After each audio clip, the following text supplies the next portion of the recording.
بہت بہت شکریہ اسپیکر صاحب۔ دیکھیے، قانون سازی ہو یا آئین میں ترمیم، اس کا ایک طریقہ کار ہے، اور میں یہ سمجھتا ہوں کہ یہ اجلاس جو بلایا گیا ہے، پہلے دن سے اس کے مقاصد مختلف ذرائع سے بالکل واضح تھے کہ کوئی آئینی ترمیم آ رہی ہے اور کوئی آئینی ترمیم لائی جا رہی ہے، اور میڈیا میں مختلف تجزیوں اور تبصروں میں بھی یہ ساری باتیں تقریباً آ گئی تھی کہ بنیادی طور پر اس آئینی ترمیم میں آپ کے مندرجات کیا ہیں، اس کے کانٹینٹس کیا ہیں، اور اس میں کون سی اصلاحات جو ہے وہ آپ کو مطلوب ہیں اور اس کی ضرورت ہے۔ تو میں سمجھتا ہوں کہ جب یہ بھی طے ہو گیا کہ اب اتوار کے دن شاید اسے لایا جائے گا، اور اتوار کے دن عموماً اجلاس بلایا نہیں جاتا، تو میں یہ سمجھتا ہوں کہ جب ایک ایک کر کے اس کے سارے کانٹینٹس باہر چلے گئے، لوگوں کی معلومات میں آ گئے، تو کم از کم اگر ایک موقع ملا تھا، ایک اسپیشل کمیٹی بن گئی تھی، اور اگر لا اینڈ جسٹس کمیٹی میں اس بل کو نہیں بھیجنا تھا، تو چلیں اس اسپیشل کمیٹی میں پہلے دن اگر پورا بل یا اس کا ڈرافٹ جو پروپوزڈ ہے، جو مجوزہ ہے، اگر وہ آپ نہ بھی رکھتے تو کم از کم ایک ورکنگ پیپر ضرور دے دیتے۔ اس سے میں سمجھتا ہوں کہ جس طرح اپوزیشن کی پارٹی بھی اس اسپیشل کمیٹی میں انگیجڈ ہے، یہ ایک اپرچونٹی ہے، تو ہمیں اس اپرچونٹی کو لوز نہیں کرنا چاہیے۔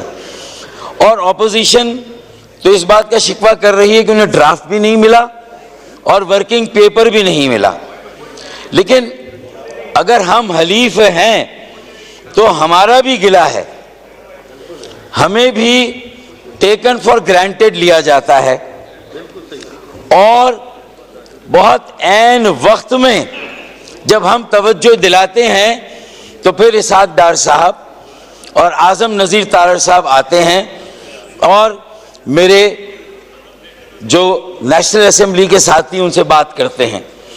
میں یہ سمجھتا ہوں کہ اگر یہ طریقہ کار کو آپ صحیح نہیں کریں گے اور ایک براڈ بیسڈ، ایک آل انکلوسیو اپروچ نہیں کریں گے، تو یہ جو اہم اصلاحات ہیں، لانگ پینڈنگ ہے، جن کے مقاصد پہ میں نے 4-5 دن کی اسپیشل کمیٹی کی میٹنگ میں یہ آبزرو کیا، یہ محسوس کیا کہ پی ٹی آئی کے اراکین بھی جو مین کور اصلاحات کا ایجنڈا ہے، اس سے انہیں بھی شاید اختلاف نہیں تھا، اور ایک اچھا اوور آل کنسنسس بن رہا تھا، صرف طریقہ کار پر اختلاف ہو رہا تھا، اور اس بات پہ بھی اختلاف ہو رہا تھا کہ اگر غیر ضروری برڈن ڈالا گیا ہے اس بل میں، اس کے مسودے میں، تو یہ بھی ایک مناسب اقدام نہیں تھا۔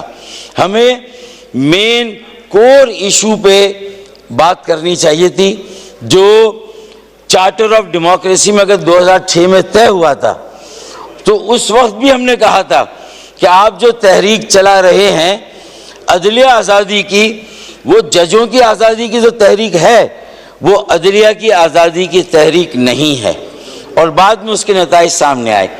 مولانا فضل الرحمان اور جے یو آئی نے بھی یہ بات کی تھی، اور ایم کیو ایم پاکستان نے بھی اس وقت متنبع کیا تھا کہ دیکھیں یہ تحریک آخر میں جا کے آپ کے گلے پڑے گی، کیونکہ آپ نے بنیادی ریفارمز کی بات نہیں کی، آپ نے اس ملک میں جمہوریت کی بنیاد کو مضبوط کرنے کے لیے اگر کوئی ڈرافٹڈ بل اور کوئی ٹھوس تجویز اسپیشل کمیٹی ہو، سینٹ ہو، قومی اسمبلی ہو، یا یہاں جتنی بھی جماعتیں ہیں، اگر کسی نے دیا ہے تو وہ ایم کیو ایم پاکستان نے دیا ہے، اور یہ بلدیاتی سطح پر شہری مقامی حکومت کو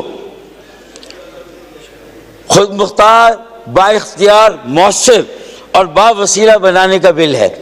میں اپنے پی ٹی آئی کے ساتھیوں سے کہوں گا کہ اگر کوئی اور مسودہ آپ کے پاس نہیں ہے، کم از کم ایک ڈرافٹ اور ایک مسودہ تو آپ کے پاس ہے نا، تو آپ کم از کم اس سے آغاز کریں، 140 کے اختیارات دیں، ورنہ آپ جتنی اصلاحات کریں گے، چاہے وہ عدالتی نظام کی اصلاحات ہوں، چاہے آپ معاشی اصلاحات کی بات کریں، چاہے معاشرتی اصلاحات کی بات کریں، آخر میں جا کے آپ فرسٹریٹ ہوں گے پھر. And always what we do is too little too late. صوبائی خود مختاری بھی آپ نے کب ایڈریس کرنا شروع کی؟ جب آپ نے دیکھا کہ آپ کا پارلیمانی نظام بھی اپنے پیروں پہ کھڑا نہیں ہے. مرکز مضبوط پاکستان کی ضمانت نہیں ہے، مضبوط صوبے مضبوط پاکستان کی ضمانت ہوگی. اور آج یہ ثابت ہو رہا ہے کہ مضبوط صوبے بھی مضبوط پاکستان کی ضمانت ثابت نہیں ہوئے. مضبوط ضلع، مضبوط بلدیاتی ادارے اور مضبوط شہر ہی مضبوط پاکستان کی ضمانت ہوں گے. اس لیے میرا یہ کہنا ہے کہ کم از کم اسے بھی جو آئینی ترمیم آ رہی ہے اس میں ایم کیو ایم کے شہروں، ضلعوں، مقامی اور شہری حکومت کو مضبوط بنانے کے لیے، انہیں بااختیار بنانے کے لیے، انہیں مؤثر اور باوسیع بنانے کے لیے یہ کم از کم اسے بھی اس آئینی ترمیم کا حصہ بنایا جائے، اور جو کوئی ایشو ہے اس پر توجہ دی جائے. اس کے علاوہ مزید چیزیں اس میں شامل نہ کی جائے، اور خدایا ایم کیو ایم کو بھی اب ٹیکن فار گرانٹیڈ نہ لیا جائے. ہم آپ کے پارٹنر ضرور ہیں، ہم پی ایم ایل این نہیں ہیں، ہمارا اپنا وجود ہے، اپنی اکائی ہے.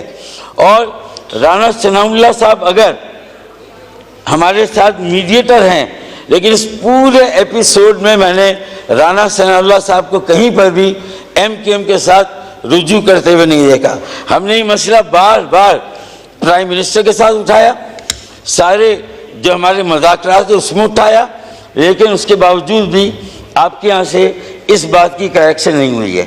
تو خدا اس کو ٹھیک کریں، اور اپوزیشن کو بھی یہ موقع دیں کہ جو طریقہ اپنایا جاتا ہے وہ ٹھیک ہو، اور اس میں انکلوسیو کریں، کنسلٹیشن کریں، مشاورت کریں، اور سب کو موقع دیں، تاکہ یہ بڑی اہمیت کے حامل ہوتے ہیں جو آئینی ترمیم کے بے ہیں. اب میں سمجھتا ہوں کہ اگر یہ طریقہ اختیار کریں گے تو یہ جو پولیٹیکل پوائنٹ اسکورنگ ہے وہ نہیں ہوگی. پولیٹیکل پوائنٹ اسکورنگ ہوتی ہے، جواب دعویٰ، جواب دعویٰ، الزام، جواب الزام. 25 کروڑ عوام کہاں ہیں؟ مہنگائی کہاں ہے؟ بے روزگاری کہاں ہے؟ تیل، بجلی، گیس کی قیمتیں کہاں چلی گئی ہیں؟ لوڈ شیڈنگ کے عذاب سے لوگ نکل نہیں رہے. اگر یہ ہم نہیں کریں گے تو میرے خیال میں ہم ایک بار پھر بہت بڑا نقصان اٹھائیں گے. دیکھیں، آپ نے کنسنسس کب بنایا تھا 73 کے آئین کے لیے بھی؟ جب مشرقی پاکستان الگ ہو گیا. کاش اس کی علیحدگی سے پہلے یہ کنسنسس بنتا. جو ان کے 6 نکات تھے اس پر ہم توجہ دیتے تو مشرقی پاکستان بھی شاید الگ نہیں ہوتا. آج ہمیں بہت ذمہ داری کے ساتھ آگے بڑھنا ہے. اب ہمارے پاس جو ہے وہ گنجائش نہیں ہے، اب کوئی ٹرین آنے والی نہیں ہے. یہ آخری ٹرین ہے جو اسٹیشن پر لگی ہے. وآخر دعوانا ان الحمدللہ رب العالمین.